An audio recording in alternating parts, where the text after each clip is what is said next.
नमस्कार दोस्तों, डेट है आज की 8 सितंबर 2022 और स्वागत है आपका एडिटोरियल डिस्कशन में। आज देखो 3 इश्यूज हम डिस्कस करेंगे, 2 द हिंदू के, एक इंडियन एक्सप्रेस से।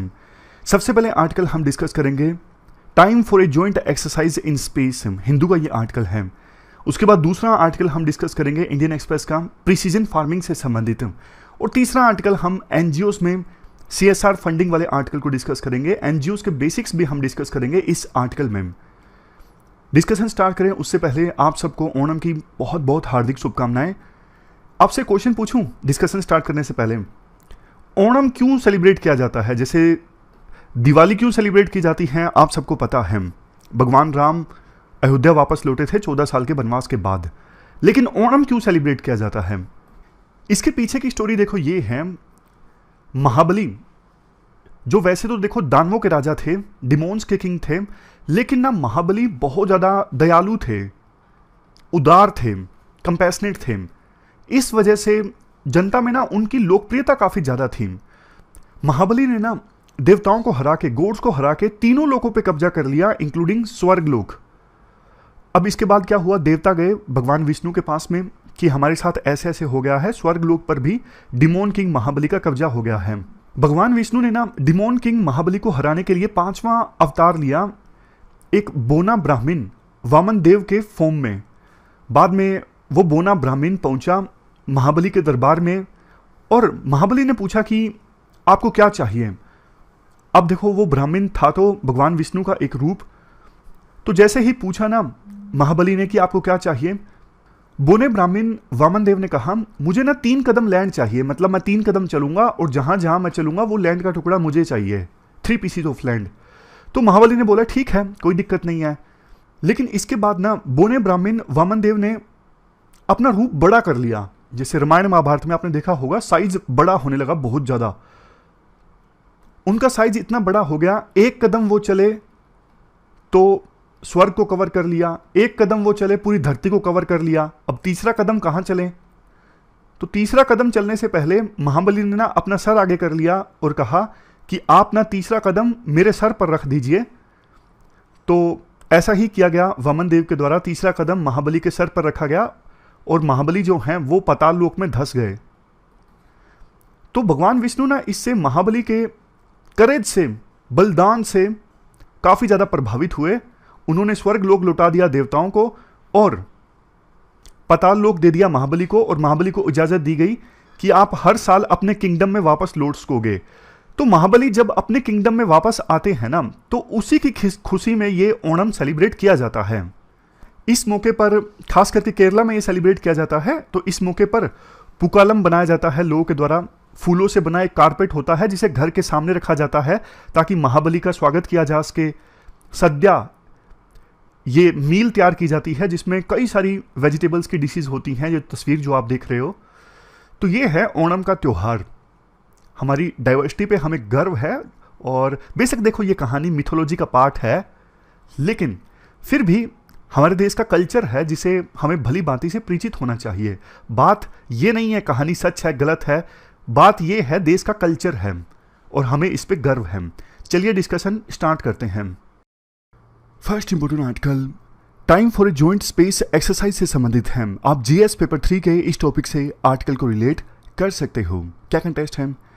इंडिया और यूएस की फोर्सेस के द्वारा अगले महीने यानी अक्टूबर में एक मिलिट्री ड्रिल को अंजाम दिया जाएगा उत्तराखंड के ओली में, और वो भी 10,000 फीट की ऊंचाई पर।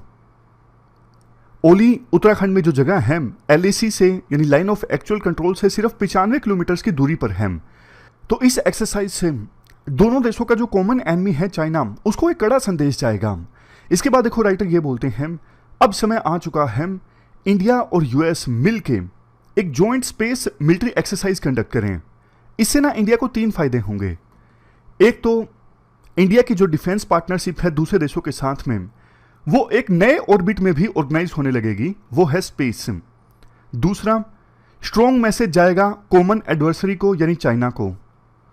तीसरा, और ज्यादा देश अट्रैक्ट होंगे क्वाड को ज्वाइन करने के लिए, मतलब वाइडर क्वाड। अभी क्वाड में 4 देश है ना, जापान, ऑस्ट्रेलिया, इंडिया और यूएसए। तो और ज़्यादा देश सामने आएंगे क्वाड को ज्वाइन करने के लिए इंडिया और यूएसए के बीच जब स्पेस एक्सरसाइज कंडक्ट होगी, क्योंकि दूसरे देशों को लगेगा क्वाड में शामिल होने के बहुत फायदे होंगे, जिसमें से है एक स्पेस में डिफेंस पार्टनरशिप। वैसे भी देखो इंडिया और यूएसए के बीच में एक जो इनिशिएटिव है ना, जिसका नाम है defence technology and trade initiative यानी DTTI, इसमें स्पेस एक क्रिटिकल एरिया ऑफ कोऑपरेशन है। तो इस एरिया में और ज़्यादा कोऑपरेशन हो सकता है जब इंडिया और यूएसए मिल के स्पेस में एक्सरसाइज कंडक्ट करते हैं। स्पेस अब एक मिलिट्री डोमेन है, इस बात से इनकार नहीं किया जा सकता, विभिन्न देशों के द्वारा इसे एक्सेप्ट भी कर लिया गया है। जैसे पहले यूएस का एग्जाम्पल दिया जाता है, यूएस ने अपने डिपार्टमेंट ऑफ एयरफोर्स के अंतर्गत अलग से स्पेस फोर्स के तौर पे ब्रांच इस्टेब्लिश की। अभी वर्ल्ड में एकमात्र इंडिपेंडेंट स्पेस फोर्स है ये यूएसए की फोर्स है। इंडिया की बात करें, पहले तो देखो इंडिया में जो सिविलियन स्पेस एजेंसी है ना, इसरो, सारा स्पेस का काम इसरो के ही ज्यूरिडिक्शन में आता था। लेकिन 2019 में ना एक सक्सेसफुल टेस्ट इंडिया ने कंडक्ट किया जिसका नाम है एंटी सैटेलाइट मिसाइल टेस्ट, जिसको मिशन शक्ति का भी नाम दिया गया था। इस टेस्ट ने ना चीज़ों को बदल दिया। उसी साल इंडिया ने पहला simulated space warfare exercise conduct की, चाइना की चुनौती को ध्यान में रखते हुए। देखो सिमुलेशन में क्या होता है, एक्चुअल में टेस्ट कंडक्ट नहीं किया जाता, एक्चुअल में टेस्ट तो कंप्यूटर के ऊपर ही कंडक्ट किया जाता है, लेकिन ठीक वैसी ही सिचुएशन की कॉपी की जाती है जैसा कि एक्चुअल में सिचुएशन होती है।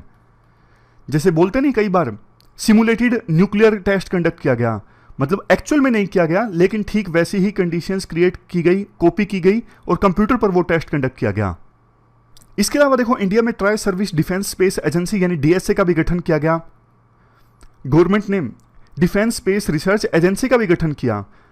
जैसे DRDO को काम दिया गया है ना ऐसे ऐसे हथियार और मिसाइल्स डेवलप करना, जिसकी सहायता से इंडिया की मिलिट्री देश को डिफेंड कर सके। उसी प्रकार से डिफेंस स्पेस रिसर्च एजेंसी ना स्पेस के एरिया में वेपन्स डेवलप करेगी ताकि इंडिया की मिलिट्री स्पेस में भी इंडिया के इंटरेस्ट को प्रोटेक्ट कर सके।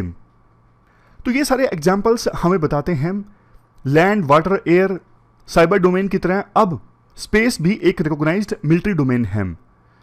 इंडिया और यूएसए देखो लैंड, एयर और सी में तो जॉइंट एक्सरसाइज कंडक्ट करते ही हैं, जो चौथे डोमेन में भी जॉइंट एक्सरसाइज कंडक्ट की जा सकती है। इसके बाद राइटर बोलते हैं देखो सबसे बेसिक चीज तो ये की जा सकती है दोनों देशों के द्वारा एक joint anti satellite missile test conduct करना। इंडिया की भी कैपेबिलिटी है स्पेस में सैटेलाइट को डिस्ट्रॉय करने में और यूएस की भी इसमें कैपेबिलिटी है, हालांकि यूएस की तो इंडिया से काफ़ी पहले है। तो दोनों ना ये joint anti satellite missile test conduct कर सकते हैं और वो भी सिमुलेशन की सहायता से। एक्चुअल में टेस्ट कंडक्ट करेंगे तो डेब्रीज क्रिएट होंगी, कचरा क्रिएट होगा सैटेलाइट को डिस्ट्रॉय करने के बाद, लेकिन कंप्यूटर पर सिमुलेशन किया जा सकता है इस टेस्ट का। इसके बाद देखो धीरे धीरे दूसरे एरियाज में भी स्पेस मिलिट्री कोलैबोरेशन हो सकता है इंडिया और यूएसए के बीच में। जैसे एग्जांपल भी दिया जाता है directed energy weapons. Directed energy weapons में क्या होता है, जैसे देखो एक तो आप मिसाइल लॉन्च कर रहे हो किसी चीज़ को डिस्ट्रॉय करने के लिए, लेकिन दूसरा एक अल्टरनेटिव ये हो सकता है कि आप बहुत ज़्यादा एनर्जी ना फोकस कर दो उस टारगेट पर जिसको आपको डिस्ट्रॉय करना है, जैसे लेज़र है, साउंड बीम है। इस प्रकार से आप बहुत ज़्यादा एनर्जी किसी पर्टिकुलर टारगेट पे फोकस करोगे ना तो वो चीज़ डिस्ट्रॉय हो जाएगी। ये होते हैं directed energy weapons. Co-orbital anti satellite test, इसमें क्या होता है, इसमें देखो पहले एक छोटा सा सैटेलाइट लॉन्च किया जाता है, उसी ऑर्बिट में जिस ऑर्बिट में टारगेट सैटेलाइट चक्कर लगा रहा है, मान लीजिए ये अर्थ है ना, अर्थ के चारों ओर इस ऑर्बिट में एक सैटेलाइट चक्कर लगा रहा है चाइना का, इसको डिस्ट्रॉय करना है। तो पहले एक छोटा सा सैटेलाइट लॉन्च किया जाएगा इसी ऑर्बिट में, बाद में वो छोटा सा सैटेलाइट टकरा जाएगा टारगेट सैटेलाइट से। ये है को ऑर्बिटल एंटी सैटेलाइट टेस्ट। तो फर्दर ये टेस्ट भी इंडिया और यूएसए के द्वारा मिलकर कंडक्ट किए जा सकते हैं। देखो आज के समय में हर वो देश जिसका स्पेस में थोड़ा सा भी दम है ना, वो कोशिश कर रहा है स्पेस को मिलिट्री पर्सपेक्टिव से यूटिलाइज किया जाए। जैसे फ्रांस ने भी हाल ही में first space military exercise conduct की थी जिसका नाम रखा गया था एस्ट्रेक्स। चाइना तो बहुत तेजी से स्पेस में काम कर रहा है। चाइना का लक्ष्य यह है 2024 तक मून पर एक परमानेंट प्रेजेंस एस्टैब्लिश की जाए। इसके बाद ना राइटर आर्टिकल में कुछ कंसर्न्स बताते हैं, अगर ये सब कुछ होगा तो इसके कुछ रिपरकशंस भी होंगे, परिणाम भी होंगे। सबसे पहले जो हमारा ईस्टर्न नेबर है चाइना, वो इससे प्रोवोक हो सकता है अगर इंडिया और यूएस मिलकर स्पेस में टेस्ट कंडक्ट करते हैं। दूसरा, चाइना पर आरोप है कि चाइना ने पाकिस्तान को न्यूक्लियर टेक्नोलॉजी दी, स्पेस टेक्नोलॉजी भी चाइना पाकिस्तान को दे सकता है इंडिया के अगेंस्ट। तीसरा, कोर कमांडर्स की बातचीत जो चल रही है चाइना के साथ वो सस्पेंड हो सकती है। चौथा, वैसे देखो हम यूएस के ऊपर भी विश्वास नहीं कर सकते, यूएस हमेशा अपने फायदे को देखता है, अपने फायदे को तो देखो हर एक देश देखता है, लेकिन कई बार यह साबित हुआ है यूएस एक रिलायबल पार्टनर नहीं है। पांचवी चीज, इससे ना दूसरे देश भी स्पेस की मिलिटराइजेशन की तरफ आगे बढ़ेंगे, मतलब स्पेस को मिलिट्री पर्सपेक्टिव से ज्यादा यूज करने लगेंगे। वैसे राइटर बोलते हैं देखो इंडिया एक्शन ले या फिर ना ले, वैसे भी विभिन्न देश तो स्पेस की मिलिटराइजेशन अभी कर ही रहे हैं। लेकिन देखो एक चीज ये है, चाइना 2049 आते आते अपनी मिलिट्री को ना वर्ल्ड क्लास बनाना चाहता है, इसीलिए चाइना R&D पर बहुत पैसा खर्च कर रहा है। ऐसा ना हो जाए कि बहुत देर हो जाए। अभी ना स्पेस की मिलिटराइजेशन से संबंधित कोई डॉक्ट्रिन नहीं है, जैसे अलग अलग देशों के न्यूक्लियर डॉक्ट्रिन है ना, इंडिया का नो फर्स्ट यूज का न्यूक्लियर डॉक्ट्रिन है, लेकिन स्पेस से संबंधित ऐसे कोई डॉक्ट्रिन्स नहीं है। यूएसए अपने पार्टनर कंट्रीज को बोल रहा है कि आप रूल्स ले डाउन कीजिए। चाइना और रशिया ने भी एक ड्राफ्ट बाइंडिंग ट्रीटी रिलीज की है अपने लिए, लेकिन आने वाले समय में कोई ना कोई ट्रीटी आ जाएगी स्पेस मिलिटराइजेशन से संबंधित। लेकिन उससे पहले वक्त है कि इंडिया और यूएस मिलके स्पेस के क्षेत्र में कोलैबोरेशन कर लें, क्योंकि वैसे भी देखो स्पेस में इतनी सारी एसेट्स हैं जो मॉडर्न इकोनॉमी की एक बुनियाद है। एक प्रकार से टेलीकॉम नेटवर्क की बात कर लीजिए, अर्ली वार्निंग सिस्टम, ये सब चल रहे हैं स्पेस एसेट्स की बदौलत। तो ये पूरा आर्टिकल हमने डिस्कस किया स्पेस मिलिटराइजेशन से संबंधित। चलते हैं आगे। इसके बाद नेक्स्ट आर्टिकल प्रिसीजन फार्मिंग से संबंधित है। आप जीएस पेपर 3 के इस टॉपिक से आर्टिकल को रिलेट कर सकते हो। देखो प्रिसाइज का मतलब होता है एग्जैक्ट, बोलते नहीं कि टारगेट को प्रिसाइजली हिट किया है, मतलब बिल्कुल एग्जैक्ट हिट किया है। प्रिसाइजली गेंद वहीं पर गई जहां पे टारगेट था, ऐसे बोलते हैं ना। तो एग्रीकल्चर के संदर्भ में जो प्रिसीजन फार्मिंग है इसका क्या मतलब होता है, मैं आपको एग्जाम्पल की सहायता से बताता हूं, आप समझ जाओगे। देखो मान लो ये खेत है इतना, अब देखो खेत का ये हिस्सा है, यहां पे मान लीजिए यूरिया ज्यादा चाहिए, जो पीके हैं यानी पोटेशियम और फॉस्फोरस वो तो हैं, लेकिन एन की क्वांटिटी कम है तो यूरिया ज्यादा चाहिए इस खेत के इस हिस्से में। लेकिन ये दूसरा हिस्सा है, यहां पे एन की क्वांटिटी ज्यादा है, मान लीजिए पी और के की क्वांटिटी कम है, तो दूसरे फर्टिलाइजर्स की आवश्यकता होगी। इस प्रकार से खेत में अलग अलग हिस्सों में फर्टिलाइजर्स की जो क्वांटिटी है वो कम ज्यादा चाहिए। लेकिन आमतौर पे किसान करते क्या हैं, पूरे खेत को एक ही तरह ट्रीट करते हैं, मतलब ज्यादा फर्टिलाइजर्स का इस्तेमाल होता है, ये नहीं देखते कहां पे कौन से फर्टिलाइजर की रिक्वायरमेंट है। सेम चीज देखो पानी के मामले में भी लागू होती है।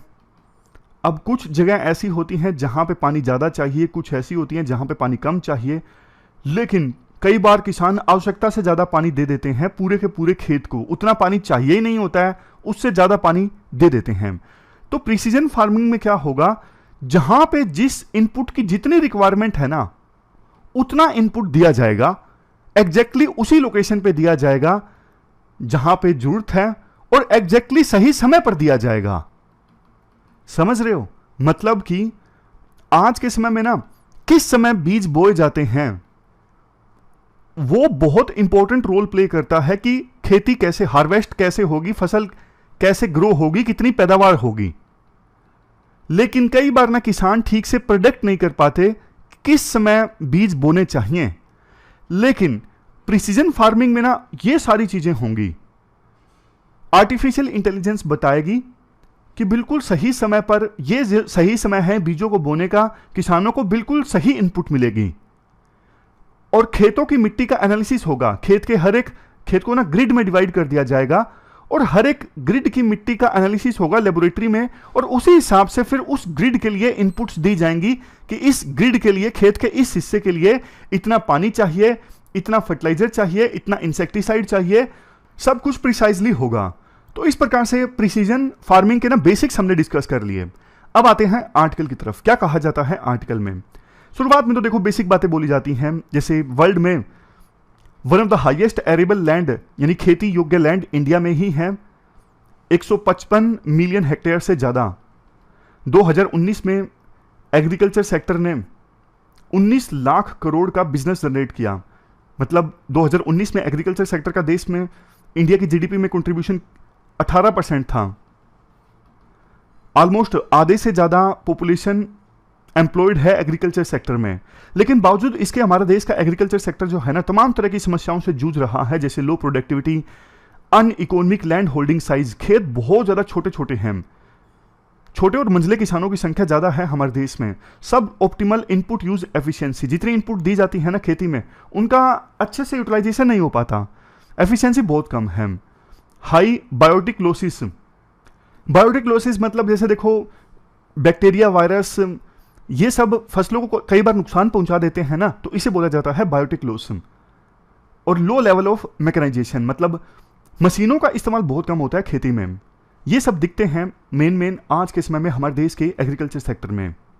अब टेक्निकल डेफिनेशन की बात करें, प्रिसीजन फार्मिंग के बारे में क्वेश्चन आता है मेंस में, टेक्निकल डेफिनेशन क्या लिखोगे? It is an approach where inputs are utilised in precise amount, मतलब एग्जैक्ट अमाउंट में इनपुट्स का यूटिलाइजेशन होता है, जितनी इनपुट चाहिए, जितना पानी चाहिए उतना, ज़्यादा नहीं, जितना फर्टिलाइजर चाहिए उतना ही, जिस क्वांटिटी में, जिस कॉम्बिनेशन में उतना ही, compare to traditional cultivation technique जिसमें भर भर के पानी या फिर फर्टिलाइजर्स का इस्तेमाल हो जाता है बिना सोचे समझे कि जमीन को कितना फर्टिलाइजर या फिर पानी चाहिए।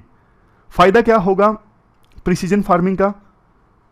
बेनिफिट्स तो देखो काफ़ी सारे होंगे, अभी डिटेल में आएंगे, लेकिन एक चीज़, प्रिसीजन फार्मिंग में ना लेटेस्ट टेक्नोलॉजीज का इस्तेमाल किया जाता है, जैसे आर्टिफिशियल इंटेलिजेंस, सेंसर्स का इस्तेमाल किया जाता है, ड्रोन का इस्तेमाल किया जाता है, मतलब लेटेस्ट टेक्नोलॉजीज का इस्तेमाल किया जाता है प्रिसीजन फार्मिंग में। जैसे एग्जांपल देता हूं मैं आपको, मान लीजिए खेत है, खेत को 4 हिस्से में डिवाइड किया गया है, 4 ग्रिड में, हर एक ग्रिड की सैंपलिंग की गई है, मिट्टी को लिया गया, लैब में भेजा गया, एनालिसिस किया गया, पता लग गया कौन से हिस्से में, कौन से ग्रिड में कितना पानी या फिर फर्टिलाइजर का कॉम्बिनेशन चाहिए, कितना इंसेक्टिसाइड चाहिए, मिट्टी कैसी है, कौन से ग्रिड में।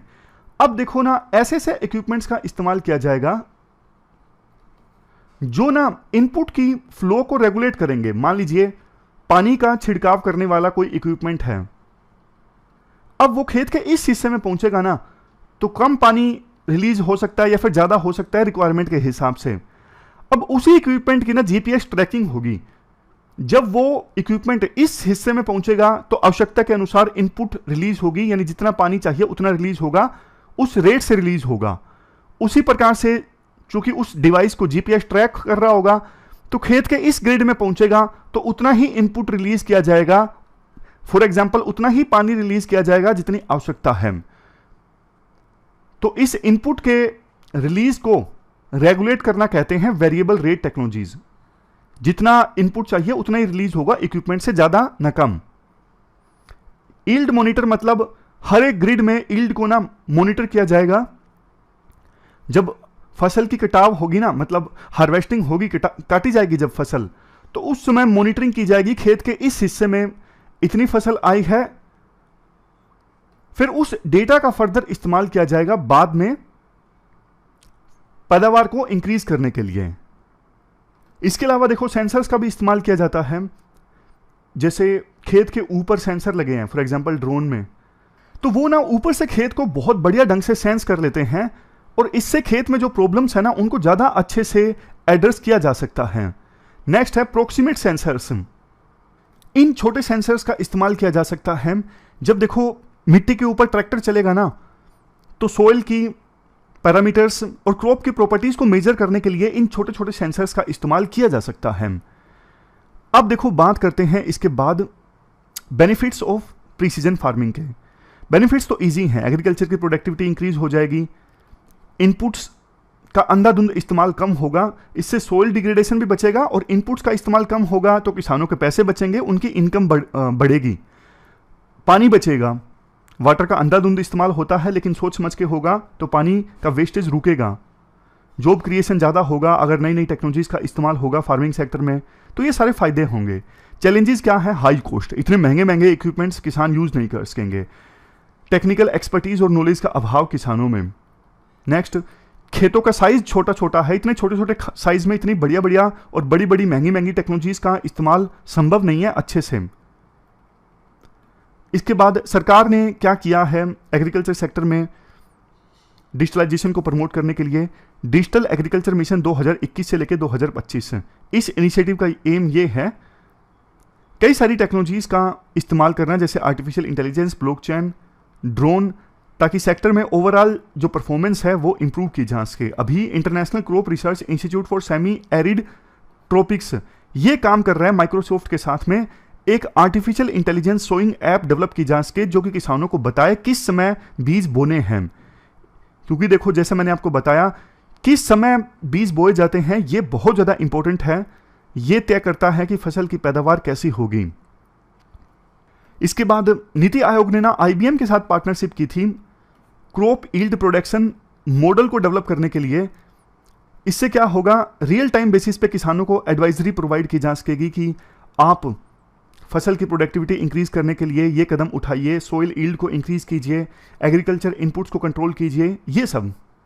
इसके बाद नेक्स्ट है जिसका नाम आप आंसर्स में लिख सकते हो, sensagri, sensor based smart agriculture. ये प्रोजेक्ट कैरी आउट किया जा रहा है Indian Council of Agriculture Research ICAR के द्वारा 6 पार्टनर इंस्टीट्यूट्स के द्वारा मिलकर drone based crop and soil health monitoring system develop करना यूजिंग रिमोट सेंसर्स, ये मकसद है इस प्रोजेक्ट का। लास्ट में फाइनल वर्ड्स राइटर ये देते हैं, देखो धीरे धीरे इंडिया में प्रिसीजन फार्मिंग लाया जा सकता है। आज के समय में तो बात सच है, ज़्यादा वायबल है नहीं, बट धीरे धीरे ये जो टेक्नोलॉजीज़ है ना हमारे देश के फार्मर्स इस्तेमाल कर सकें, ऐसे सरकार को कोशिश करनी चाहिए। अभी के लिए जुडिशियल वाटर का इस्तेमाल होना चाहिए, जितना पानी जहां आवश्यकता है सिंचाई के लिए उतना ही पानी यूज़ किया जाए, क्रॉप पैटर्न अच्छा हो, जहां पानी की कमी है वहां पे वाटर इंटेंसिव क्रॉप्स को ना उगाया जाए। इन छोटी छोटी चीज़ों से शुरुआत की जा सकती है। चलते हैं आगे। इसके बाद next article evolving role of CSR in funding NGOs से संबंधित है। आप GS पेपर 2 के इस टॉपिक से आर्टिकल को रिलेट कर सकते हो। देखो इस आर्टिकल में ना पॉइंट एक ही निकल के आता है जिसको ना बहुत ज़्यादा बढ़ा चढ़ा के बताया गया है। CSR का कंसेप्ट आपको पता है, कॉर्पोरेट सोशल रिस्पॉन्सिबिलिटी। वो कंपनीज जो एक निश्चित क्राइटेरिया को फुलफिल करती हैं, उनके अपने पिछले 3 साल के एवरेज प्रॉफिट का 2% उन्हें सोशल एक्टिविटीज़ में खर्च करना होता है। कई बार तो ऐसी कंपनीज CSR का पैसा खुद ही खर्च करती हैं एजुकेशन के लिए, इन्वायरमेंट को कंजर्व करने के लिए, लेकिन कई बार ना वो कंपनीज जिनको CSR के तहत पैसा खर्च करना होता है सोशल एक्टिविटीज़ के लिए, वो NGOs को पैसा दे देती हैं कि आप पैसा खर्च कीजिए। अब देखो एक CSR रूल है, रूल ये है जितना पैसा आपको CSR के थ्रू मिल रहा है ना, सिर्फ उसमें से 5%, मान लीजिए 100 करोड़ मिला किसी NGO को, तो इसमें सिर्फ 5 करोड़ रुपए वो NGO अपनी एडमिनिस्ट्रेटिव कॉस्ट पर खर्च कर सकता है। एडमिनिस्ट्रेटिव कॉस्ट मतलब NGO में कुछ लोग काम कर रहे हैं, उनको सैलरी देनी पड़ती है, ऑर्गेनाइजेशन में जो एम्प्लॉयज़ हैं उनको ट्रेनिंग देनी है, कुछ भी हो वो सब कुछ एडमिनिस्ट्रेटिव कॉस्ट में आता है। सिर्फ 5% एडमिनिस्ट्रेटिव कॉस्ट पर खर्च किया जा सकता है।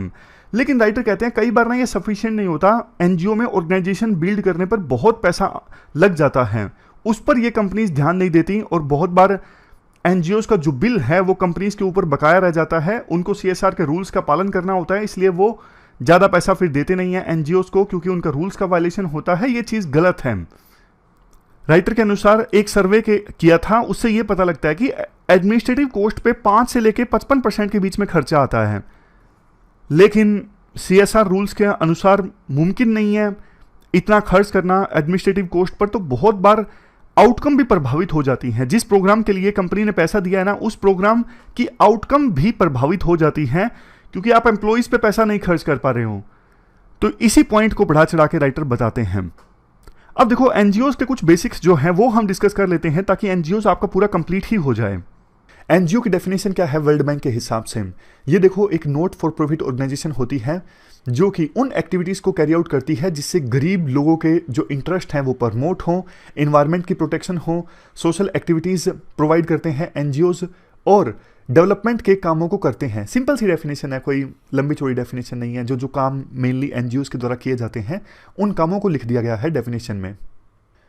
एनजीओ से रिलेटेड कॉन्स्टिट्यूशनल प्रोविजंस क्या हैं? संविधान का आर्टिकल 19 सेक्शन 1C ये अलाउ करता है कोई भी पर्सन कोई भी एसोसिएशन फॉर्म कर सकता है। आर्टिकल 43 ये जो आर्टिकल है ये रूरल एरियाज में कोऑपरेटिव्स को प्रमोट करने की बात करता है। और ये जो डोमेन है ना, charitable institutions, charitable religious institutions, ये कंटेंट लिस्ट में आता है। एनजीओज के रजिस्ट्रेशन की बात करें तो एनजीओज को इंडिया में देखो 3 कैटेगरीज में डिवाइड किया जा सकता है: societies, charitable companies and trust. Societies को रजिस्टर करना होता है सोसाइटीज़ रजिस्ट्रेशन एक्ट 1980 में। चैरिटेबल कॉरपोरेशंस जो हैं इनको फॉर्म किया जाता है कंपनीज एक्ट 2013 के सेक्शन 8 के अंतर्गत। इसके बाद ट्रस्ट की बात करें, जो ये प्राइवेट ट्रस्ट होते हैं ये रजिस्टर्ड होते हैं इंडियन ट्रस्ट एक्ट 1882 के अंतर्गत। तो ये तो हमने बात की एनजीओज के रजिस्ट्रेशन की। रोल क्या है एनजीओज का? देखो, ये सरकार की मदद करते हैं वेलफेयर स्कीम्स को इम्प्लीमेंट करने में, और एनजीओज ना एक लिंक का काम करते हैं सरकार और यूजर्स के बीच में। बहुत सारे लोग ऐसे होते हैं जिनको सरकार की स्कीम्स की जानकारी नहीं होती, जानकारी भी होती है तो पता नहीं होता कैसे उन स्कीम्स का लाभ लेना है। तो इस संदर्भ में एनजीओज जो हैं वो जनता की मदद करते हैं। दूसरा है कैपेसिटी बिल्डिंग। देखो, एनजीओज कई बहुत सारी रिसर्च कैरी आउट करते हैं और उस रिसर्च का जो रिजल्ट निकलता है वो सरकार को बताते हैं कि देखो, आप जो पॉलिसी इंप्लीमेंट कर रहे हो उसमें कमियां हैं, आप ऐसे मत इंप्लीमेंट कीजिए। हमने अपनी रिसर्च में पाया है जिस प्रकार से आप इंप्लीमेंट कर रहे हो उससे तो बहुत कम लोगों को स्कीम का लाभ हो रहा है। और दूसरा देखो, बहुत बार एनजीओज लोकल लेवल पे कैपेसिटी बिल्डिंग करते हैं, स्किल्स प्रोवाइड करते हैं। Next, fighting social evils and protecting human rights. जो सोशल कुरीतियां हैं ना समाज में, जैसे महिलाओं के अगेंस्ट वायलेंस होता है उसको रोकने के लिए बहुत सारे एनजीओज हैं। मैन के अगेंस्ट वायलेंस होता है घर में, उसको रोकने के लिए भी बहुत सारे एनजीओज काम करते हैं। ह्यूमन राइट्स का वायलेशन जहाँ पे होता है वहाँ पे भी एनजीओज पहुँच जाते हैं पुलिस के अगेंस्ट प्रदर्शन करने के लिए। Next, regional growth. बहुत बार देखो एनजीओज वहाँ पर काम करते हैं जहाँ पर गवर्नमेंट नहीं पहुँच पाती है, या फिर गवर्नमेंट के जो प्रयास हैं वो इनएडिक्वेट हैं, अपर्याप्त हैं। यहाँ पर भी देखो नीचे लिखा हुआ है work in areas where state services are insufficient. जैसे सरकार कई बार सबको एजुकेशन नहीं दे पाती तो एनजीओज आगे आते हैं अच्छी एजुकेशन देने के लिए, अच्छी हेल्थ सर्विस प्रोवाइड करने के लिए। तो सरकार जब हेल्प नहीं कर पाती तब एनजीओज हेल्प करते हैं। ये तो बेसिक देखो रोल सा है। उसके बाद चैलेंजेस, एनजीओज क्या क्या चैलेंजेस फेस करते हैं? Corruption and misuse of funds. बहुत सारे जो एनजीओज देखो ऐसे हैं सरकार से या फिर किसी दूसरे कॉर्पोरेट ग्रुप से, कल हमने डिस्कस किया था ना सीएसआर के थ्रू पैसा हासिल कर लेते हैं, लेकिन उस पैसे का मिसयूज करते हैं। यूज कर लिया अपने लिए, बोल दिया कि हमने जनता पर खर्च कर दिया है। नेक्स्ट है lack of professionally trained professional. NGO में देखो बहुत बार ऐसा देखा जाता है कि जो पर्सनल काम करते हैं ना वो ट्रेंड नहीं होते, उन्हें पता ही नहीं होता कैसे पैसे को यूटिलाइज करना है, कैसे प्रोजेक्ट को इंप्लीमेंट करना है। नेक्स्ट है inequality in rural areas. NGO देखो ज़्यादा अर्बन एरियाज में काम करते हैं जबकि आवश्यकता ज़्यादा रूरल एरिया में होती है। नेक्स्ट है lack of volunteerism social work among youth. देखो आज के समय में ना हमारे देश में ना बहुत कम यूथ ऐसे हैं जो वॉलंटियर बन के किसी एनजीओ में या फिर किसी दूसरी जगह पर काम करने के लिए तैयार होते हैं। लोग एनजीओ में भी आज के समय में ना जॉब ज़्यादा तलाशते हैं कि जॉब मिल जाए। आप किसी से पूछोगे मैं अभी किसी एनजीओ में काम कर रहा हूँ, फ्री में नहीं पैसा लेकर, जो कि देखो वैसे उनके पर्सपेक्टिव से ठीक भी है कि उनको तो जॉब मिली है, सबको पैसों की आवश्यकता होती है। लेकिन ऐसे लोगों की हम बात कर रहे हैं जो कहीं और जॉब कर रहे हैं, उनको तो कम से कम वॉलंटियर बन के काम करना चाहिए ना एनजीओज में, जिनके ऑलरेडी किसी दूसरे सेक्टर में जॉब्स हैं। उसके बाद लैक ऑफ फंड्स। एनजीओज को देखो फंड नहीं मिलता, बड़ी मुश्किल से फंड मिलता है, तो बहुत सारे एनजीओज जो है ना खुल तो जाते हैं, ठंडे बस्ते में रहते हैं क्योंकि उनके पास पैसे नहीं होते। Gaining momentum for civic initiatives is difficult. काम करना देखो सिटीजन्स के लिए इतना आसान नहीं होता, बहुत सारे चैलेंजेस का सामना करना पड़ता है। तो इस वजह से वही बात, एनजीओज ओपन तो हो जाते हैं लेकिन मोमेंटम गेन करना बहुत डिफिकल्ट होता है। इसके बाद देखो कुछ केस स्टडीज़ हैं जब एनजीओज का अच्छा इम्पैक्ट देखने को मिला। जैसे केरला में शस्त्र साहित्य परिषद है, बहुत बड़ा एनजीओ है जो कि स्टेट में 100% लिटरेसी रेट के लिए रिस्पॉन्सिबल है। मतलब यूँ तो नहीं कह सकते सिर्फ ये एनजीओ रिस्पॉन्सिबल है, लेकिन इसने काफ़ी कंट्रीब्यूट किया केरला में लिटरेसी रेट इंक्रीज करने में। केरला शस्त्र साहित्य परिषद, ये एक केस स्टडी है जो आप लिख सकते हो। मुंबई में एनजीओज हैं जैसे युवा स्पार्क, इन्होंने गरीब लोगों के इंटरेस्ट को सिक्योर करने में काफ़ी अच्छा काम किया है। जैसे झोपड़ी टूट रही थी उसको डिमोलिश होने से बचाया। और बहुत सारे एनजीओज ऐसे हैं जिन्होंने ट्राइबल्स की और माइनॉरिटीज़ की आवाज़ उठाई। जैसे वेदांता वर्सेस पोस्को केस में बहुत सारे एनजीओ सामने आए ट्राइबल्स के इंटरेस्ट को प्रोटेक्ट करने के लिए।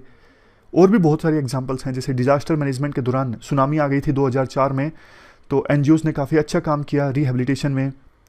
इंटरनेशनल कोलैबोरेशंस, ये नेक्स्ट पॉइंट है।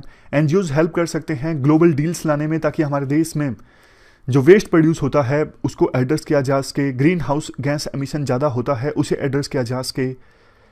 इसके अलावा प्रोटेक्टिंग हेल्थ एंड लाइफ, बहुत सारे एनजीओज हैं जिन्होंने इवन कोविड-19 के दौरान कितना अच्छा काम किया। सरकार तो देखो सेकेंड वेव के दौरान जैसे फेल सी हो गई थी, तो उस समय एनजीओ समेत कुछ दूसरे जो लोग हैं वो एंजल बन के सामने आए और बहुत सारे लोगों की जानें बचाई। तो ये सारे पॉइंट्स आप लिख सकते हो। बचपन बचाओ आंदोलन जो चाइल्ड्स के इंटरेस्ट को प्रोटेक्ट करता है, इसका एग्जाम्पल आप लिख सकते हो। कोविड-19 के दौरान ये देखो स्पेसिफिकली बताया गया है क्या क्या अच्छा काम किया। जैसे सरकार जहाँ पे नहीं पहुँच की थी एसेंशियल सर्विसेज प्रोवाइड करने के लिए, जैसे फूड इत्यादि, वहाँ पे एनजीओज पहुँचे। मिस इन्फॉर्मेशन को काउंटर करने में एनजीओज ने मदद की और लोकल कम्युनिटीज़ को सपोर्ट किया, इकोनॉमिक रिलीफ प्रोवाइड की।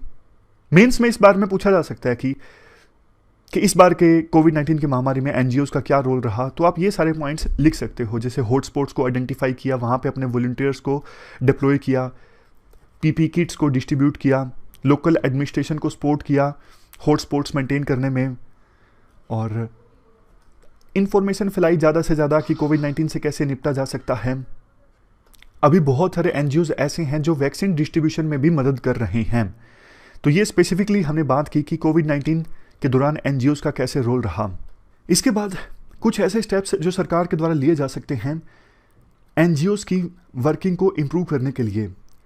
सबसे पहले इफेक्टिव मॉनिटरिंग, सरकार कमीशंस ऑफ इंक्वायरी या फिर कमेटीज़ अपॉइंट कर सकती हैं ताकि एनजीओज की फाइनेंशियल मिसमैनेजमेंट जो है उसको मॉनिटर किया जा सके। कोऑपरेटिव अप्रोच, एनजीओज को देखो यूनिवर्सिटी, कॉलेजेस, स्कूल्स इन सब के साथ मिल के काम करना चाहिए।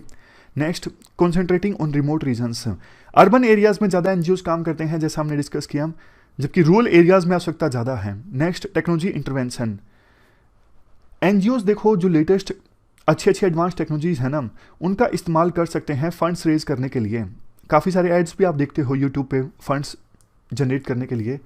उसके बाद नेक्स्ट है अपलोड एनजीओज कंट्रीब्यूशन, अगर देखो एनजीओज अच्छा काम करते हैं ना तो उनकी तारीफ होनी चाहिए। जब भी देखो आप जीवन में कहीं पर देखो ना कोई पर्सन अच्छा काम कर रहा है उसको ज़रूर अप्रिशिएट करो, उसको ऐसे लोगों को मोटिवेशन मिलना चाहिए ताकि और भी लोग जागरूक हों और भी लोग उत्साहित हों ऐसा काम करने के लिए। नेगेटिविटी जो होती है ना उसकी लोग बुराई तो करते हैं, अच्छी चीज़ की तारीफ कम होती है ना। इसके बाद नेक्स्ट पॉइंट देखो एनजीओज की लेजिटिमेसी एंड अकाउंटेबिलिटी को लेके भी कंसर्न्स हैं। सीबीआई की रिपोर्ट के अनुसार हर 600 लोगों के पीछे एक एनजीओ है, लेकिन बहुत सारे एनजीओज हैं हमारे देश में जिनमें बिल्कुल ट्रांसपेरेंसी नहीं है। सुप्रीम कोर्ट ने आदेश दिया था 2017 में कि 30 लाख जो एनजीओज हैं ना उनका ऑडिट कंडक्ट किया जाए, लेकिन देखो हमारे देश में सिर्फ 10% एनजीओज ऐसे हैं जो एनुअल इनकम और एक्सपेंडिचर स्टेटमेंट्स जारी करते हैं, ये सीबीआई का कहना है।